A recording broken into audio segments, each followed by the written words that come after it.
ꯉꯁꯤ ꯑꯩꯈꯣꯏ ꯑꯅꯧꯕ ꯃꯨꯛꯕꯥꯡ ꯄꯨꯔꯒ ꯂꯥꯛꯆꯔꯦ ꯉꯁꯤ ꯑꯩꯒ ꯆꯥꯃꯤꯟꯅꯗꯣꯏꯁꯤꯅ ꯑꯩꯈꯣꯏ ꯗꯥ ꯑꯍꯟꯒꯤ ꯃꯆꯥꯅꯦ ꯃꯥꯒ ꯑꯩꯒ ꯃꯨꯛꯕꯥꯡ ꯇꯧꯁꯦ ꯍꯥꯏꯔꯒ ꯇꯧꯃꯤꯟꯅꯔꯛꯏꯅꯦ ꯑꯗꯣ ꯅꯪꯒꯤ ꯃꯃꯤꯡ ꯀ꯭ꯂꯥꯁ ꯀꯌꯥ ꯀꯥꯔꯦ ꯀꯥꯏꯗ ꯂꯩꯕꯅꯣ ꯈꯣꯠꯄꯅꯣꯗꯣ ꯃꯃꯤꯡꯗꯣ ꯅꯪ ꯏꯟꯇ꯭ꯔꯣ ꯇꯧꯔꯣ ꯑꯩ ꯃꯃꯤꯡ ꯖꯥꯂꯤꯌꯥꯔꯕ ꯀꯧꯋꯦ ꯑꯩ ꯀ꯭ꯂꯥꯁ 2ꯅꯤ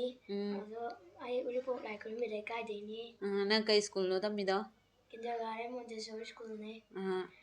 ꯑꯗꯨꯗꯤ ꯃꯌꯥꯝ ꯑꯩꯅ ꯆꯥꯖꯒꯗꯕ ꯃꯊꯦꯜꯁꯤꯡꯁꯦ ꯍꯥꯏꯖꯔꯛꯑꯒꯦꯀꯣ ꯁꯤꯗ ꯍꯪꯒꯥꯝ ꯊꯣꯡꯕ ꯂꯩꯔꯦ ꯁꯤꯗ ꯍꯪꯒꯥꯝ ꯊꯣꯡꯕ ꯁꯤꯗ ꯏꯔꯣꯝꯕ ꯌꯣꯡꯆꯥꯛ ꯑꯂꯨ ꯏꯔꯣꯝꯕ ꯑꯗꯨꯒ ꯁꯤꯗꯅ ꯍꯪꯒꯥꯝ ꯀꯣꯠꯅꯕ ꯂꯩꯔꯦ ꯌꯣꯡꯆꯥꯛ ꯁꯤꯡꯖꯨ ꯉꯥ ꯈꯥꯃꯦꯟ ꯑꯇꯥꯎꯕ ꯑꯗꯨꯒ ꯃꯥꯒꯤꯅ ꯍꯋꯥꯏ ꯊꯣꯡꯕ ꯂꯩꯔꯦ ꯑꯗꯨꯗꯤ ꯃꯌꯥꯝ ꯆꯥꯕ ꯍꯧꯔꯁꯤꯀꯣ ꯈꯨꯠꯇꯤ ꯉꯁꯥꯏꯅ ꯍꯥꯝꯈ꯭ꯔꯕꯅꯤꯀꯣ ꯌꯥꯝ ꯂꯥꯟꯅ ꯈꯟꯕꯤꯌꯨ ꯍꯥꯏꯁꯦ ꯇꯥꯔꯕꯣ ꯃꯌꯥꯝ ꯂꯥꯟꯅ ꯈꯟꯕꯤꯒꯅꯨꯌꯦ ꯇꯦꯡꯀꯣꯠꯇꯣ ꯊꯥꯡꯗꯔꯒ ꯆꯥꯎ ꯏꯕꯨꯡꯉꯣ ꯃꯈꯥꯗ ꯆꯥꯛꯇꯣ ꯁꯨꯃꯥꯏꯅ ꯁꯤ ꯁꯥꯏꯗꯇꯒꯤ ꯇꯧꯔꯒ ꯁꯨꯃꯥꯏꯅ ꯇꯣꯠꯂꯒ ꯆꯥꯎ ꯑꯩꯗꯤ ꯍꯪꯒꯥꯝ ꯊꯣꯡꯕ ꯍꯥꯟꯅ ꯂꯧꯈꯠꯆꯔꯒꯦ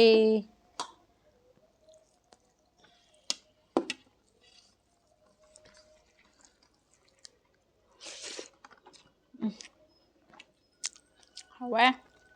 ꯍꯪꯒꯥꯝ ꯆꯥꯒꯦꯔꯥ ꯁꯦ ꯆꯥꯕ ꯍꯧꯖꯔꯛꯑꯦꯀꯣ ꯃꯌꯥꯝ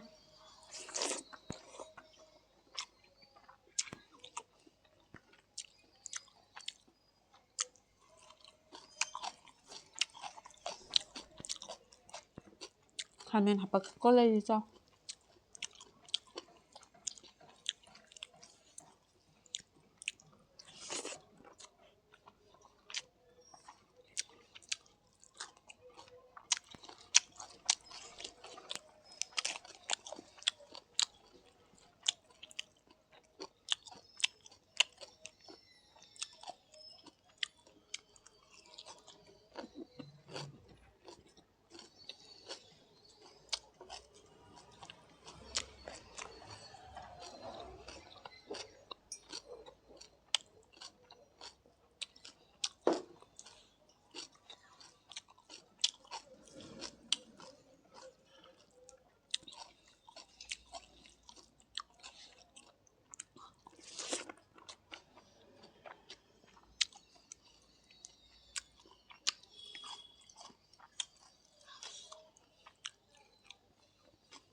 ꯈꯥꯃꯦꯟ ꯑꯇꯥꯎꯕ ꯆꯥꯖꯒꯦ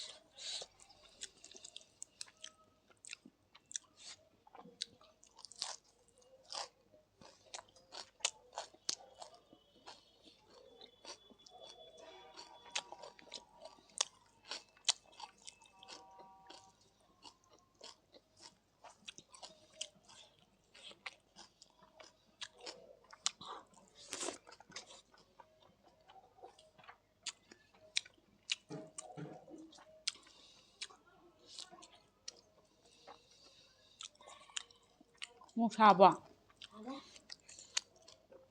ꯏꯔꯣꯝꯕ ꯑꯃꯨꯛ ꯆꯥꯖꯔꯛꯀꯦ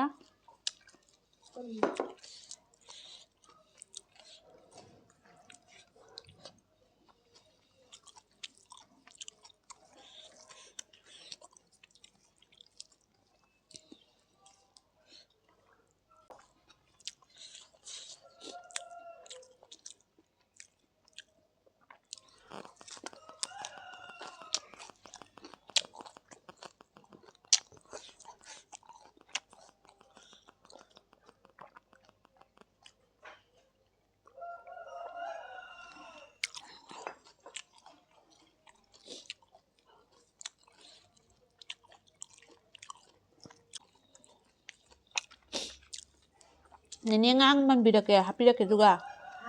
ꯉꯥ ꯀꯝ ꯂꯩꯕꯗꯨ ꯄꯤꯔꯛꯑꯣ ꯀꯩ ꯍꯥꯞꯄꯛꯑꯣꯕ ꯉꯥꯒꯤ ꯏꯁꯀꯤꯟꯗꯗꯤ ꯃꯀꯨꯁꯦ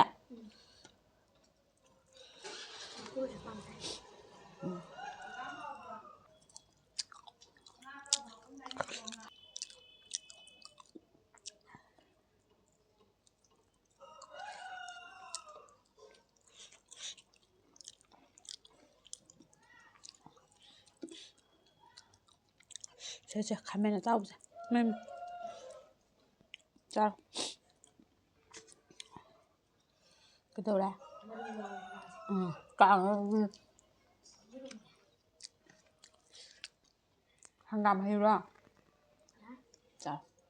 ꯑꯩꯒꯤ ꯌꯦꯠꯅ ꯑꯗꯨꯝ ꯄꯥꯏꯔꯦ ꯇꯧꯔꯤꯁꯦ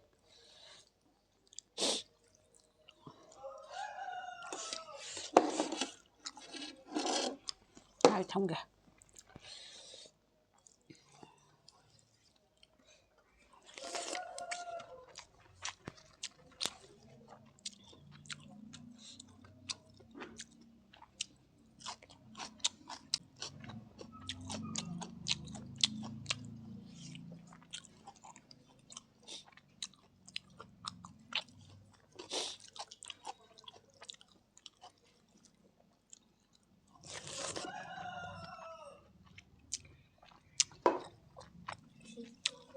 ꯍꯩꯔꯣ ꯍꯥꯏꯔ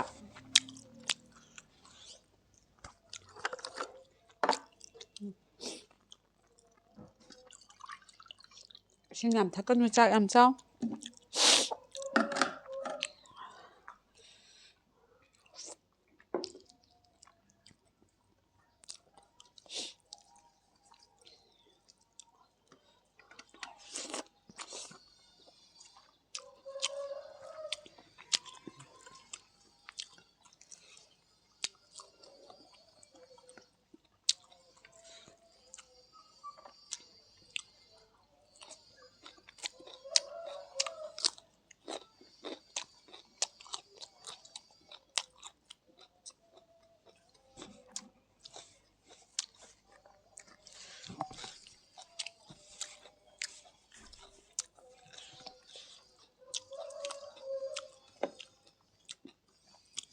ꯍꯪꯒꯥꯝ ꯊꯣꯡꯕꯁꯨ ꯍꯥꯎꯋꯤ ꯌꯣꯡꯆꯥꯛ ꯏꯔꯣꯟꯕꯁꯨ ꯍꯥꯎꯋꯤ ꯉꯁꯤꯗꯤ ꯄꯔꯐꯦꯛ ꯇꯥꯔꯦ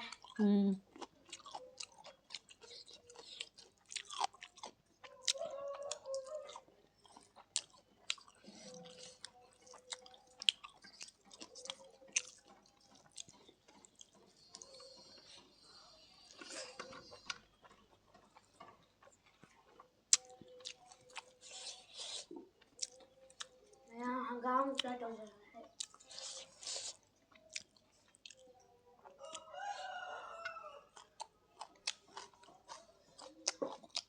Hanggang manalo lo chào.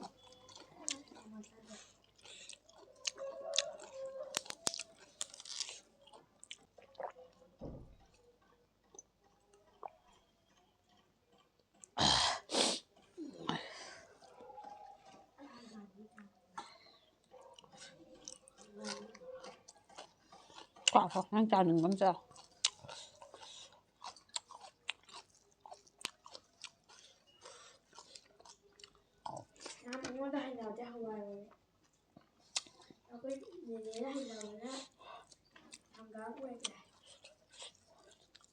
Ít Hawaii kẹp mình chú Vinh.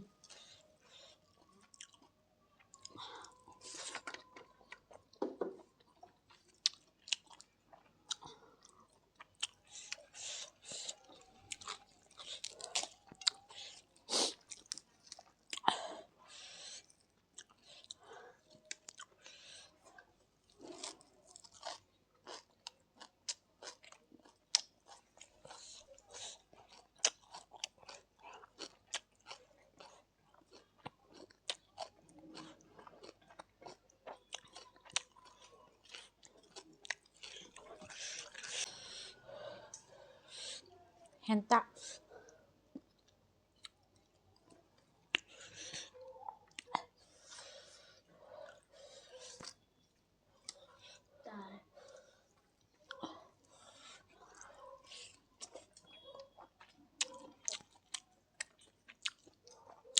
Shinju sẽ hào ấy. Hào cho bánh trao rồi xin em gì.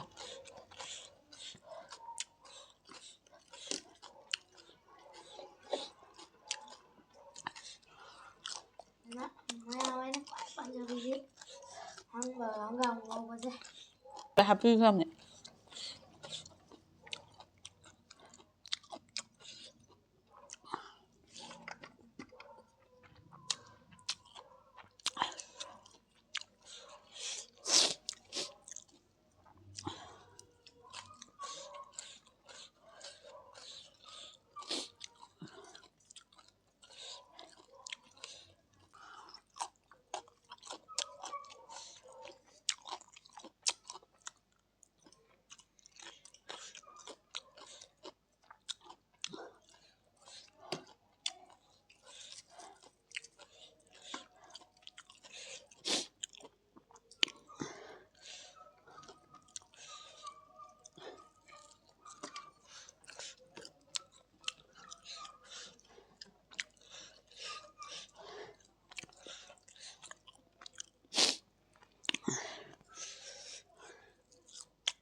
ꯃꯌꯥꯝ ꯂꯥꯏꯛ ꯑꯦꯟ ꯁꯕꯁꯀ꯭ꯔꯥꯏꯕ ꯇꯧꯕꯤꯔꯝꯃꯣ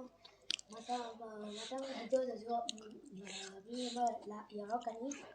ꯂꯥꯏꯛ ꯑꯦꯟ ꯁꯕꯁꯀ꯭ꯔꯥꯏꯕ ꯇꯧꯔꯗꯤ ꯃꯤ ꯌꯥꯎꯔꯛꯑꯔꯣꯏ ꯇꯧꯕꯤꯔꯝꯃꯣ ꯃꯌꯥꯝ ꯌꯥꯝ ꯍꯩꯕꯅꯦ ꯑꯩꯈꯣꯏꯒꯤ ꯑꯣꯖꯥꯅꯦ ꯃꯥ ꯌꯥꯝ ꯍꯩꯕꯅꯦ ꯑꯩ ꯏꯆꯥ ꯅꯨꯄꯥꯅꯦꯕ ꯃꯥ ꯌꯥꯎꯅꯤ ꯍꯥꯏꯁꯦ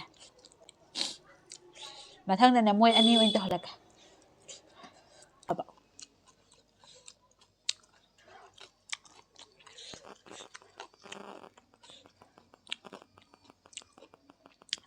ꯀꯣꯕꯤ ꯊꯝꯆꯦꯠ ꯀꯣꯠꯄ ꯍꯥꯎꯕꯁꯤꯗꯤ ꯀꯔꯤ ꯍꯪꯉꯨꯔꯅꯤ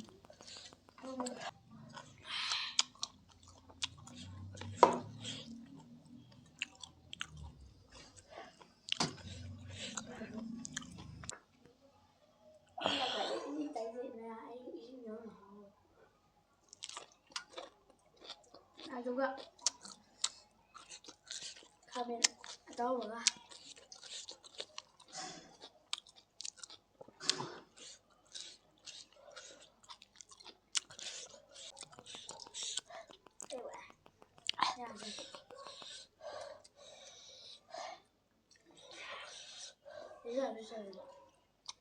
ꯂꯣꯏꯁꯤꯜꯂꯁꯦ ꯍꯥꯏꯔꯣ ꯃꯌꯥꯝ ꯑꯩꯗꯤ ꯉꯝꯗ꯭ꯔꯦ ꯀꯣ ꯃꯌꯥꯝ ꯕꯥꯏ ꯕꯥꯏ